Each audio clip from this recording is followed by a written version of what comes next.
రక్షాబంధన్ రోజున చంద్రగ్రహణం రాఖీ కట్టవచ్చా? ఈ సందేహం ఈ సంవత్సరం చాలామందికి వచ్చింది. అసలు రాఖీ పండుగ రోజున గ్రహణం వస్తే ఏం చేయాలి? రాఖీ కట్టకూడదా? పండగను వాయిదా వేయాలా? లేక ఎప్పటిలాగే అన్నా చెల్లెళ్ళు కలిసి రక్షాబంధన్ జరుపుకోవచ్చా? ఈ విషయాన్ని ఒక్కొక్కటిగా తెలుసుకుందాం. రక్షాబంధన్ అనేది అన్నా చెల్లెల మధ్య ఉన్న ప్రేమకు గుర్తుగా జరుపుకునే పండుగ. సోదరి తన సోదరుడికి రాఖీ కట్టి అతని ఆరోగ్యం, ఆయుష్, సుఖ సంతోషాల కోసం కోరుకుంటుంది. సోదరుడు కూడా తన సోదరికి ఎప్పుడూ అండగా ఉంటానని చెప్పే రోజు ఇది. ఇప్పుడు ఈ ఏడాది వచ్చిన సందేహం చంద్రగ్రహణం గురించి. చంద్రగ్రహణం అనేది భూమి, సూర్యుడు, చంద్రుడు ఒక ప్రత్యేకమైన స్థానంలోకి వచ్చినప్పుడు ఏర్పడే ఖగోళ సంఘటన. భూమి నీడ చంద్రుడిపై పడటంతో చంద్రుడిలో కొంత భాగం చీకటిగా కనిపిస్తుంది. 2026 ఆగస్టు 28న పాక్షిక చంద్రగ్రహణం ఏర్పడుతుంది. కానీ ఇక్కడే అసలు విషయం ఉంది. ఈ చంద్రగ్రహణం భారతదేశం నుంచి కనిపించదు. అంటే మనం భారతదేశంలో ఉండి ఆ రోజు చంద్రుడిని చూసినా గ్రహణం కనిపించదు. దీంతో సహజంగానే మరో ప్రశ్న వస్తుంది. గ్రహణం మనకు కనిపించకపోతే రాఖీ కట్టవచ్చా?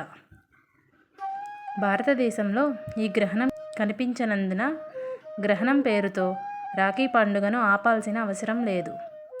అయితే రాఖీ కట్టే సమయం మాత్రం మీ ప్రాంతానికి సంబంధించిన పంచాంగంలో చూసుకోవడం మంచిది. ఎందుకంటే రక్షాబంధన్ రోజున పౌర్ణమి తిథి, భద్రకాలం వంటి విషయాలను కూడా పరిగణలోకి తీసుకుంటారు. కాబట్టి ఉదయం లేచిన వెంటనే రాఖీ కట్టకుండా మీ ప్రాంతంలో ఉన్న శుభ సమయాన్ని చూసుకుని రాఖీ కట్టడం మంచిది. ఇక గ్రహణ సూతకం గురించి కూడా చాలామందికి సందేహం ఉంటుంది. మన సాంప్రదాయాల్లో గ్రహణానికి సంబంధించిన కొన్ని నియమాలు ఉన్నాయి. గ్రహణం కనిపించే ప్రాంతాల్లో సూతకాన్ని పాటించే కుటుంబాలు ఉన్నాయి. కానీ భారతదేశంలో ఈ గ్రహణం కనిపించదు. కాబట్టి కేవలం గ్రహణం అనే మాట విని భయపడాల్సిన అవసరం లేదు. అయితే మీ కుటుంబంలో ప్రత్యేకమైన సంప్రదాయం ఉంటే ఆ పద్ధతిని పాటించవచ్చు. ఇప్పుడు రాఖీ కట్టే సమయంలో ఏం చేయాలో చూద్దాం. ముందుగా సోదరుడు, సోదరి శుభ్రంగా స్నానం చేసి సిద్ధంగా ఉండాలి.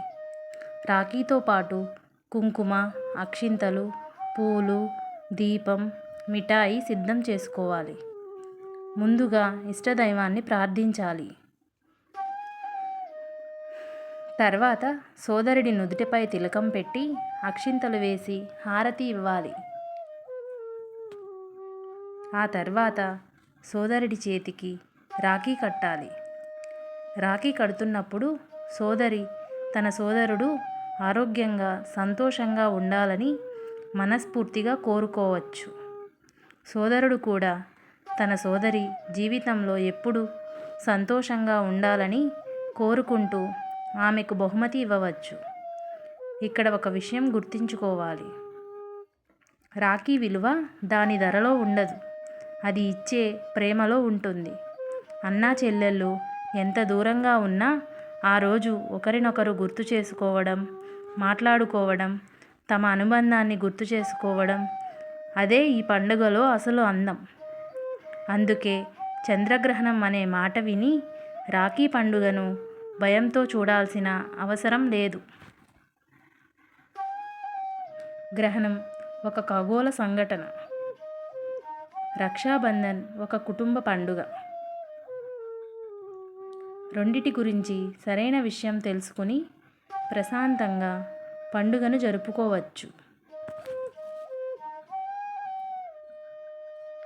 అయితే సోషల్ మీడియాలో వచ్చే ప్రతి మెసేజ్ను నమ్మకుండా ఉండటం చాలా ముఖ్యం. రాఖీ కడితే ప్రమాదం, ఆ రోజు ఇంట్లో ఏ పని చేయకూడదు, రాఖీ తప్పనిసరిగా ముందు రోజే కట్టాలి అంటూ భయపెట్టే మాటలు కనిపిస్తే వెంటనే నమ్మకండి. మీ ప్రాంతానికి సంబంధించిన పంచాంగాన్ని చూసి మీ కుటుంబ ఆచారాన్ని గౌరవిస్తూ నిర్ణయం తీసుకోండి. చివరిగా ఒక మాట. రాఖీ అనేది ఒక చిన్న దారం మాత్రమే కాదు, అది అన్నా చెల్లెళ్ళ మధ్య ఉన్న అనుబంధానికి గుర్తు. కష్టాల్లో ఒకరికి ఒకరు అండగా ఉండాలి, ఆనందంలో ఒకరి సంతోషాన్ని మరొకరు పంచుకోవాలి. అదే రక్షాబంధన్ మనకు ఇచ్చే అందమైన సందేశం. ఈ రక్షాబంధన్ ప్రతి అన్నా చెల్లెలి బంధం మరింత బలపరచాలని, ప్రతి ఇంట్లో ఆనందం నిండాలని, అందరూ ఆరోగ్యంగా సుఖ సంతోషాలతో ఉండాలని మనస్ఫూర్తిగా కోరుకుందాం. మీ అందరికీ హృదయపూర్వక రక్షాబంధన్ శుభాకాంక్షలు. ఓం నమో నారాయణాయ.